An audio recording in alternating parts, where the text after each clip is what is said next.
Hi everybody, it's Dr. Barby here, and we are going through a video series of the 10 principles of intuitive eating, and we are on principle number 8 out of 10, which is practicing some body kindness and self-compassion.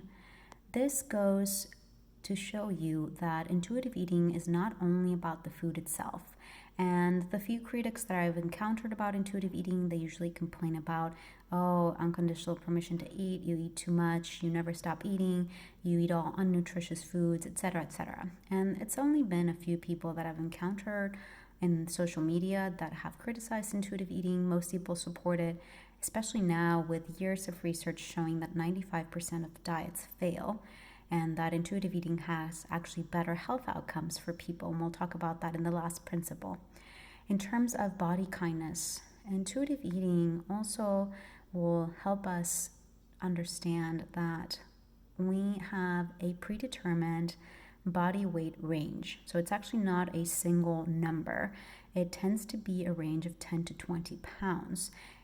For example, for me, I noticed that during winter, I put on a little bit more weight. And I don't know how much it is since I don't weigh myself, but I do feel a little bit puffier and sometimes the clothes get tighter. And then during summer, I actually tend to lose weight because I don't tend to eat as much if I'm feeling warm or hot. And this makes sense if you think about hibernation, and a lot of animals who hibernate, they prepare for winter by eating a lot and getting fluffy and ready to just sleep. I'm thinking about bears, for example, put on that layers of extra insulation for that cold, and they actually don't do much after. The level of activity also tends to drop during winter. So some people tend to actually eat less during winter because their level of activity has dropped. But usually what I see is that the weight range varies, and it doesn't have to be by weather seasons. The weight range can vary overall. If you're being more active, if you're being less active, if you're eating more, if you're less hungry, if you're around your menstrual cycle, if you're a woman, and there's a lot of other things that can make your body weight fluctuate day in, day out. And that's why it's not even important to focus in a particular number or even a range.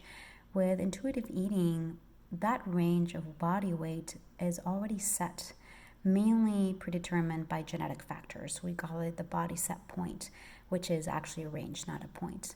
And so intuitive eating principle number 8 teaches us to accept our bodies the way that they were built, the way that they are, and understanding that that's just what it is for us. Someone else might be thin, someone else might be fat, and we might be on either of those categories or somewhere else in different categories, somewhere in the range. But it doesn't determine who we are. It doesn't change the things that we can do, and it doesn't determine our health status. So being kind to your body also comes with intuitively eating and understanding that if you are intuitively eating, and we'll talk about exercise in the next principle, but if you're intuitively eating, moving your body the way that it asks you to, resting when you want to rest, eating more or less, and the food items that your body is asking for, and that's where your body falls, that's where your body shape falls, and that's it. There's no questioning it.